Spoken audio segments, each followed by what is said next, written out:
இந்தியாவில் கோடீஸ்வரர்களின் எண்ணிக்கை அதிகரித்து வருகிறது. இது 2024ஆம் ஆண்டில் மொத்தம் 333ஆக உயர்ந்துள்ளது. இந்தியாவின் டாப் பணக்காரர்கள் பட்டியலில் அம்பானியும் அதானியும் இருப்பது நமக்கு தெரியும். இதுவே நம் தமிழ்நாட்டில் பணக்காரர் பட்டியலெல்லாம் நமக்கு பெரிதாக தெரியாது. தமிழகத்தின் டாப் பணக்காரர் ஒரு பெண் என்பது மிகப்பெரிய விஷயம். மிகப்பெரிய பணக்காரரான ராதா வேம்பு ரூபாய் 47,500 கோடி நிகர மதிப்புடன் இந்தியாவின் கோடீஸ்வரர்கள் பட்டியலில் தனக்கான இடத்தையும் பெற்றுள்ளார். மென்பொருள் துறையில் செய்த சாதனைகளுக்காக ராதா வேம்பு இன்றளவும் தனித்து நிற்கிறார். டிசம்பர் 24, 1972ஆம் ஆண்டு சென்னையில் பிறந்த வேம்பு நேஷனல் மேல்நிலைப் பள்ளியில் பள்ளி படிப்பை முடித்தார்.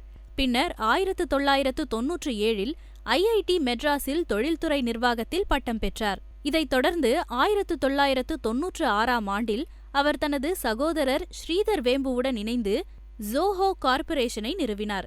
அவரது தலைமையின் கீழ் ஜோஹோ கார்ப்பரேஷன் ரூபாய் 8,703 கோடி வருவாய் ஈட்டி உலகளாவிய மென்பொருள் தீர்வுகளின் முன்னணி நிறுவனமாக மாறியுள்ளது.